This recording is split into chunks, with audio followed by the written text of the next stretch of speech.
नमस्कार दोस्तों, आप सभी का प्रगति गुरुकुल के चैनल पर स्वागत है। आशा करती हूँ कि आप सभी बहुत अच्छे होंगे और अगर अब तक आपने मेरा चैनल सब्सक्राइब नहीं किया है तो प्लीज़ सब्सक्राइब कर लीजिए और अगर पहली बार मेरे चैनल से जुड़े हैं तो आप सभी का मोस्ट वेलकम। तो कल की वीडियो में हमने पढ़ा था चाइल्ड डेवलपमेंट का कॉन्सेप्ट पढ़ा था। मैं आपको उसका रिवाइज एक बार करवा दे रही हूँ आगे, क्योंकि हमें इससे रिलेटेड ही पढ़ना है। ये चैप्टर अभी बहुत लंबा जाने वाला है, इसकी कम से कम 3-4 वीडियोस तो और आएंगी ही आएंगी। तो रिवाइज भी मैं सोच रही हूँ कि आपने किया ही होगा, बट फिर भी मैं आपको एक ओवरव्यू दे रही हूँ आज, ताकि आप आगे जो पढ़ेंगे उसमें आपको इजीली याद हो जाए और आप अपने हैंड नोट्स भी बनाना स्टार्ट कर लीजिए, क्योंकि जुलाई में सीटेट का पेपर आने वाला है। जैसे कि नोटिफिकेशंस आ ही रहे हैं, सीटेट का रिजल्ट आ चुका है कल। तो आगे अब हमें जुलाई में जो भी सीटेट की प्रिपरेशन कर रहे हैं उनके लिए बहुत ही बेनिफिट है, और बीएड में भी जो बीएड कर रहे हैं, डीएलएड कर रहे हैं, उनको भी चाइल्ड डेवलपमेंट पढ़ना बहुत ही इंपॉर्टेंट होता है।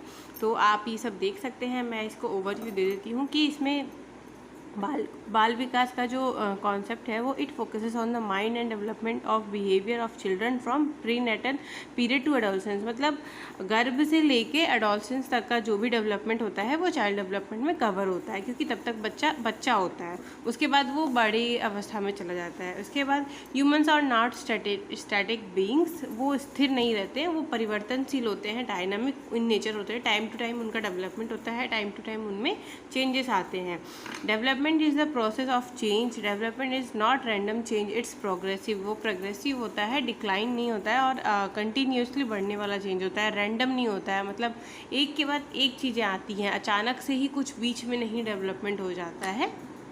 डेवलपमेंट जो होता है वो कंटिन्यूस प्रोसेस होता है। वो जन्म के पूर्व से, गर्भ से लेके कब्र तक जाता है। ये एक इसका कॉन्सेप्ट है, इस पे क्वेश्चंस भी आता है। तो वूम टू टूम जो है वो डेवलपमेंट में आता है। ये एक पैटर्न फॉलो करता है, सीक्वेंस में होता है, एक ऑर्डर होता है। इसके कुछ स्टेजेस थे, prenatal development, the neonate, babyhood, childhood, adolescence. तो ये सारे थे चाइल्डहुड के डेवलपमेंट के पार्ट्स। इसके आगे हमने एक परिभाषा भी पढ़ी थी बर्क के अनुसार।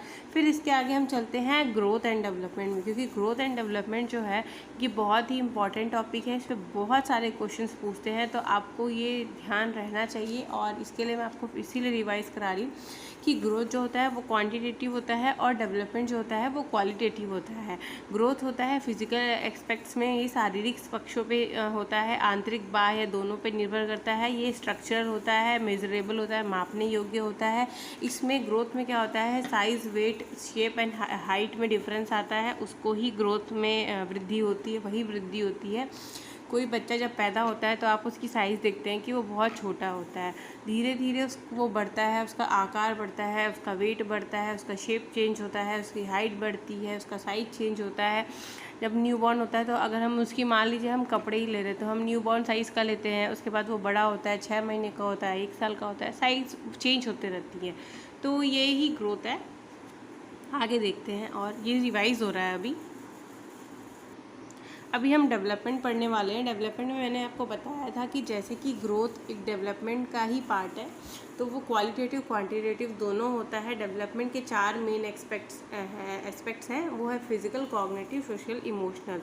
तो ये सब हमने कल देखा था। आज हम इसी डेवलपमेंट के जो 4 मेन डोमेन हैं, 4 स्टेप्स जो हैं, उसी के बारे में पढ़ेंगे। मेजर काइंड्स ऑफ डेवलपमेंट आज हम यही पढ़ने वाले हैं, यही 4, क्योंकि ये बहुत इंपॉर्टेंट है। इसके हर एक पार्ट से क्वेश्चंस आता है फ्रेंड्स। आपको 1-1, 2-2, 3-3 नंबर के क्वेश्चंस इससे मिलेंगे ही मिलेंगे, हर पेपर में मिलेंगे। चाहे आप सीटेट बोलो, चाहे आप यूपी टेट बोलो, एमपी टेट बोलो, रीट बोलो, DSSS बोलो, कोई भी एग्ज़ाम ले लो आप टीचिंग का, आपको ये जो चैप्टर है इससे बहुत ही इंपॉर्टेंट क्वेश्चंस आने वाले हैं। तो इसीलिए हम आज ये पढ़ेंगे। अभी आपका मैंने ओवरव्यू रिवाइज़ करवा दिया, कल का जो भी पढ़ाया था उसको मैंने आपको रिवाइज़ करा दिया। अगर आपको कोई भी डाउट हो तो मुझे कमेंट ज़रूर करिए। और फ्रेंड्स, अगर आपने अभी तक मेरा चैनल सब्सक्राइब नहीं किया है तो प्लीज़ सब्सक्राइब कर लीजिए। आइए देखते हैं मेजर काइंड्स ऑफ डेवलपमेंट। ऐसे तो बहुत सारे डेवलपमेंट है, बट मेन 4 डेवलपमेंट होता है वो यही चारों है। इन्हीं चारों से आपको मेन क्वेश्चन पूछे जाएंगे। फर्स्ट है फिजिकल, सेकंड कॉग्निटिव, थर्ड है सोशल और फोर्थ है इमोशनल। तो ये जो चारों हैं ये एक दूसरे से इंटर रिलेटेड है। मतलब अगर आपकी फिजिकल डेवलपमेंट है और आपका संज्ञान डेवलपमेंट नहीं, दिमाग की डेवलपमेंट विकास नहीं हुआ है, तो आप सोशल इमोशनल पे वीक पड़ सकते हो। या फिर अगर आपका सोशल नहीं अच्छा है तो आप भले ही फिजिकल कॉग्निटिव कितने भी अच्छे हो, बट आप जो सोसाइटी है, आपको सोसाइटी में ही रहना है, वो भी आपकी इफेक्ट पड़ती है। तो इसीलिए ये जो मेन 4 डोमेन है ये बहुत ही इंपॉर्टेंट डोमेन है, यही डेवलपमेंट के मेन पार्ट्स होते हैं।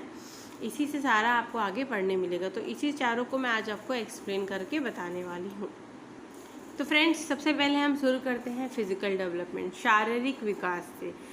इससे आपको नाम से ही समझ में आ रहा होगा, शारीरिक विकास मतलब शरीर का विकास।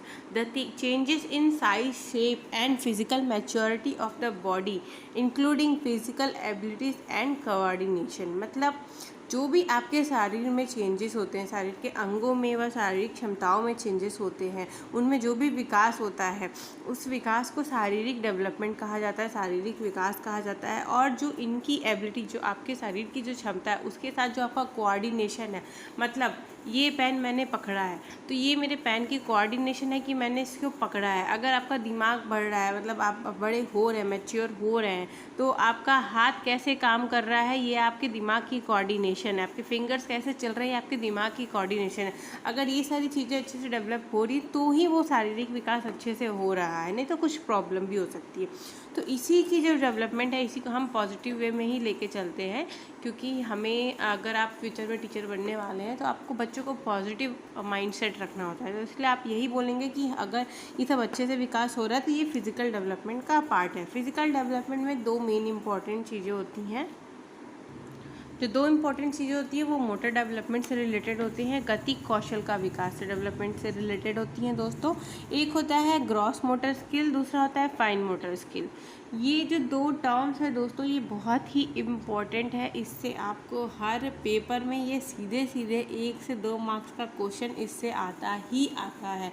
इवन मैंने भी जब सीटेट का KVS का पेपर दिया था तो मुझे भी क्वेश्चन आए थे, और मैंने जब बीएड किया था उसमें भी मैंने इसको आंसर में इसके बारे में लिखा है, मैंने भी पढ़ा है। तो ये बहुत ही इम्पॉर्टेंट पॉइंट है, इसको आप स्टार कर सकते हैं जैसे मैंने स्टार करके रखा है।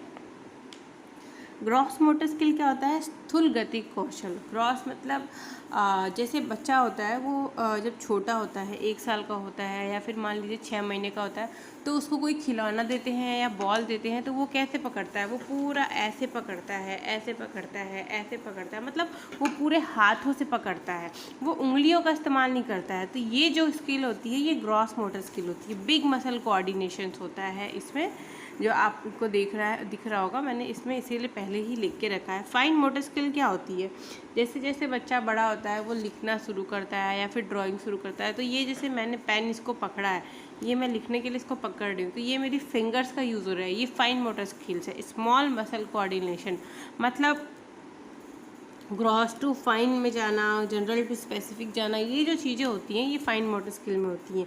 इसमें और सारे आगे बहुत सारी चीज़ें हैं जो मैं अभी आपको बताऊंगी, पर उससे पहले मैं आप सभी से रिक्वेस्ट करूंगी कि अगर अब तक आपने मेरा चैनल सब्सक्राइब नहीं किया है तो प्लीज़ सब्सक्राइब कर लीजिए। आइए आगे बढ़ते हैं। जैसे कि मैंने आपको हिंदी में भी लिख दिया है, स्थूल से सूक्ष्म गतिक कौशल की ओर विकास होता है मोटर स्किल्स में। मतलब ग्रॉस टू फाइन में जाता है, फाइन टू ग्रॉस में कभी नहीं आता है। इस पर भी क्वेश्चन पूछता है, इस पर आप घबराइए मत, इसीलिए मैं आपको इसके बारे में अच्छे से पढ़ा रही हूँ, क्योंकि आपको ये चीज़ें बैठ जाए। इससे क्वेश्चन पूछता है, कभी भी आप पेपर उठा लो आपको क्वेश्चन पूछेगा ही, इससे क्वेश्चन तो आएगा ही आएगा। तो जैसे ग्रॉस टू फाइन्स के और भी नाम है, general to specific, specific to complex. तो सरल से कठिन की तरफ, सरल से जटिल की तरफ, जनरल सामान्य से विशिष्ट की तरफ। फिर ये जो चीज़ें हैं ये आपको खुद भी समझ में आ रहा होगा कि इनका मीनिंग, बट अगर आपको फिर भी कोई डाउट है तो आप मुझे कमेंट ज़रूर करिएगा, मैं आपके डाउट्स क्लियर करने की पूरी कोशिश करूँगी। कुछ और भी तरीके से इनको इजीली समझाया जा सकता है। इसके कुछ डिफरेंस है, इसके कुछ पॉइंट्स हैं जो मैंने लिख के रखे हैं, जिससे आपको याद हो जाए, या फिर और आपको भी कोई पॉइंट याद हो तो आप मुझे कमेंट करके ज़रूर बताएं, मैं उसे भी अगले पार्ट में इंक्लूड करूँगी, क्योंकि इसके बारे में हमें और भी आगे पढ़ना है।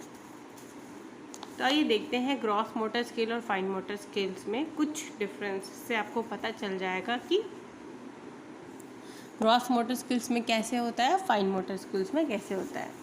तो ग्रॉस जो होता है उसमें आप बड़ी चीज़ें करते हैं, जैसे दौड़ना, भागना, कूदना, खेलना, स्विमिंग, डांसिंग, स्कीपिंग, रस्सी कूदना जिसको कहते हैं। फिर larger movement your baby makes with his arms, legs, feet और हिज एंटायर बॉडी। मतलब जब बच्चे दौड़ना शुरू करते हैं, चलना शुरू करते हैं, तो ये सारी जो चीज़ें होती हैं ना, ये होती हैं ग्रॉस मोटर। मतलब ये सामान्य चीज़ें हैं, रनिंग करना, दौड़ना, डांस करना, स्किपिंग। वही डांस में अगर कुछ स्पेसिफिक हो जाएगा तो वो फिर फाइन में चला जाएगा, बट नॉर्मल डांस आपका ग्रॉस में ही आता है।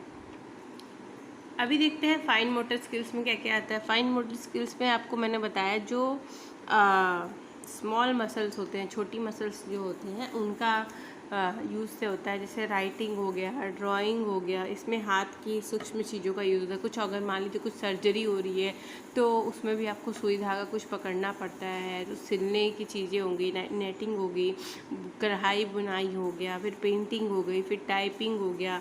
The coordination of small muscles in movement usually involving the synchronising of hands and finger with eyes. मतलब आपके उंगलियों का जो यूज़ है वो आपके दिमाग से, आइज़ के, आँखों से मिलके जो भी यूज़ होता है। जैसे अगर हम सिलाई कर रहे हैं तो हमारी आँख और हाथ का यूज़ होता है। अगर हम कुछ और जैसे पेंटिंग कर रहे हैं तो भी यूज़ होता है। हमें आँख के मतलब बहुत ही अच्छे से बनाना पड़ता है एक एक चीज़ों को बारीकी से देख के। तो बारीक काम जो होता है ना वो फाइन मोटर्स में आता है, और जो बड़े बड़े छोटे ऐसे काम होते हैं ना, खेलना कूदना, ये सब ग्रॉस में आता है। तो आशा करती हूँ कि आपको ये समझ में आया हो। अगर आपको समझ में ना आया हो तो आप मुझे कमेंट ज़रूर करके बताइएगा, मैं आपको कोशिश करूँगी और स्लोली समझाने की। अगर आपको सिर्फ हिंदी में समझना है तो भी आप मुझे बता दीजिएगा। मैंने थोड़ा मिक्स करके रखा है कि हर किसी को समझ में आए। तो और मैं वैसे भी बोल तो हिंदी में ही रही हूँ, तो आपको समझ में तो आ जाना चाहिए। आप अपने मन से लिख भी सकते हैं, बट कोई डाउट हो तो आप कमेंट ज़रूर कर सकते हैं। आइए देखते हैं आगे। सेकेंड फ्रेंड्स है डेवलपमेंट में कॉग्निटिव डेवलपमेंट, संज्ञानात्मक development.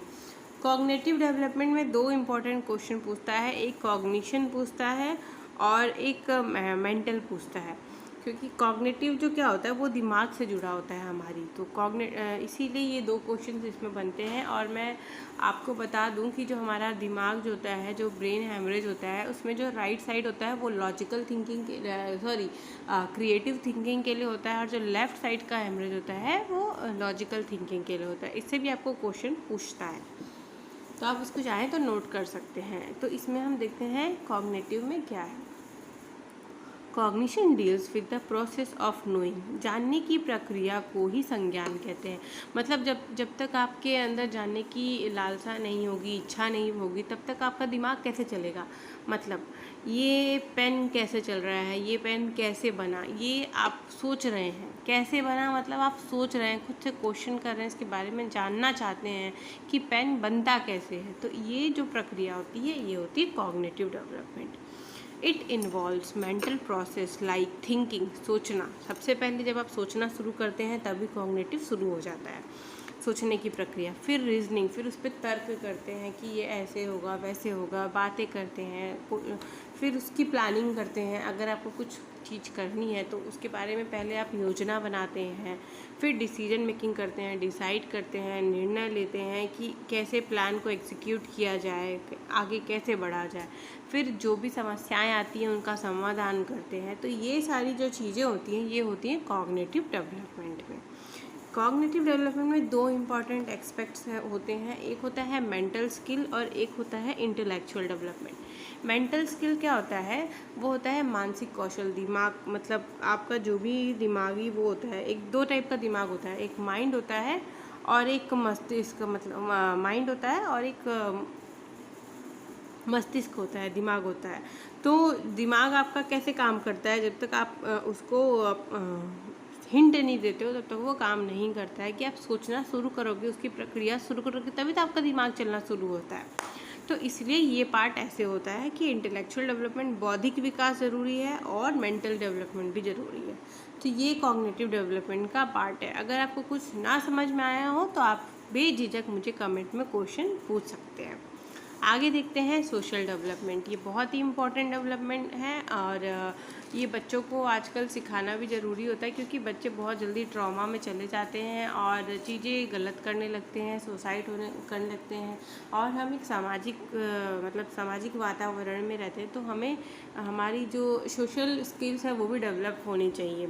The process of gaining the knowledge and skill needed to interact successfully with others. इसमें क्या होता है, आप दूसरों के साथ कैसे इंटरेक्ट करते हैं, कैसे आपका व्यवहार है, आप किसी से कैसे बात करते हैं, किसी की बातों पे कैसे रिएक्ट करते हैं, ये सारी चीज़ें जो होती हैं ये समाज में होती हैं, सामाजिक होती हैं। इनका विकास बहुत ज़रूरी है। अगर आपके पास फिजिकल और कॉग्निटिव है बट आप सामाजिक नहीं हैं तो ये सब व्यर्थ है। तो इसीलिए सामाजिक डेवलपमेंट भी बहुत ज़रूरी है हर चीज़ में आगे बढ़ने के लिए, हर चीज़ में अपने आप को सक्सेसफुल करने के लिए। देखिए लिखा भी है, the process of gaining the knowledge and skill needed to interact successfully with others. दूसरों के साथ अच्छे से बात करने के लिए भी आपकी स्किल आनी चाहिए। आप किसी से अच्छे से अगर बात ही नहीं कर रहे हैं तो सामने वाला आपसे बात कैसे करेगा। तो इसलिए social development is also very important. कहा भी गया है सोशल डेवलपमेंट मॉरल डेवलपमेंट से रिलेटेड है, क्योंकि उससे हमारे मॉरल वैल्यूज़ आते हैं, क्या सही है क्या गलत है, कैसे किससे बात करनी चाहिए, बड़ों से कैसे बात करनी चाहिए, छोटों से कैसे बात करनी चाहिए, नैतिकता सिखाई जाती है। मेनली आपको ये इसमें पता चलता है। उसके बाद है आदमी इमोशनल फूल होता है, बोला जाता है ना, उसके अंदर भर भर के इमोशंस होते हैं। इनका भी डेवलपमेंट ज़रूरी है, तभी तो आप कुछ करेंगे। आपको किसी से इमोशंस ही नहीं रहेगा तो आप कोई काम कैसे करेंगे। तो feelings and emotional response to event changes in understanding one's own feeling and how to control and express. So सामाजिक हो जाना पर समाज में सामने वाले की भावनाओं को समझना, उसकी कदर करना, उसके बाद रिस्पॉन्स करना, अपनी भावनाओं को समझ के अपने भावनाओं पे कंट्रोल करके सामने वाले से बात करना। आप भले ही गुस्से में हैं, आप भले ही स्ट्रेस में हैं, बट वो चीज़ आप सामने वाले को ना दिखाएं, ये आना भी बहुत ज़रूरी है। ये आती है आपकी इमोशंस डेवलपमेंट से। इमोशंस कलर्स आवर लाइफ्स, मतलब ये जो इमोशंस होते हैं ना, ये हमारी ज़िंदगी में रंग भर देते हैं। हर टाइप के इमोशंस होते हैं, खुशी, दुख, सैड, हैप्पी, फैमिली से अलग, फ्रेंड्स से अलग, टीचर से अलग, स्कूल में अलग, बड़े होने पे अलग, छोटे पे अलग, हर टाइप के एक रंग होता है इमोशंस का। तो जैसे सप्त रंग होते हैं ना, रेनबो में इतने सारे रंग होते हैं, वैसे ही इमोशंस के भी बहुत सारे रंग होते हैं। तो ये भी डेवलपमेंट में बहुत ज़रूरी है। और ये जो चारों पार्ट है, फिज़िकल, सोशल, कॉग्निटिव और ये इमोशनल, ये एक दूसरे से जुड़े हैं। मतलब अगर एक में भी कमी होती है ना तो बाकी तीनों अफेक्ट हो जाते हैं। तो ये था आपका डेवलपमेंट का 4 मेन डोमेन स्किल्स। आज के लिए यहीं तक रखते हैं। आशा करूँगी कि आपको वीडियो पसंद आई हो तो वीडियो को लाइक करना बिल्कुल भी ना भूलें। और अगर अब तक आपने मेरा चैनल सब्सक्राइब नहीं किया है तो प्लीज़ सब्सक्राइब कर लीजिए। देर किस बात की, आप सब्सक्राइब बटन क्लिक कर लीजिए और बेल आइकन को भी क्लिक कर लीजिए। आपको नोटिफिकेशन आ जाएगा जब भी मैं वीडियो अपलोड करूँगी। और फ्रेंड्स, अगर आपको किसी दूसरे टॉपिक पे वीडियो चाहिए या फिर आप कोई और स्टूडेंट हैं, आपको किसी और टॉपिक पे इशू हो रहा है, तो आप मुझे कमेंट कर सकते हैं। मैं कोशिश करूँगी आपका क्वेरीज़ को सॉल्व करने की। तब तक मिलती हूँ, आज के लिए यहीं तक रखते हैं। मिलती हूँ अगले वीडियो में नेक्स्ट टॉपिक के साथ। तब तक के लिए अपना ख्याल रखिए, चैनल को सब्सक्राइब करिए और thank you. Have a nice day.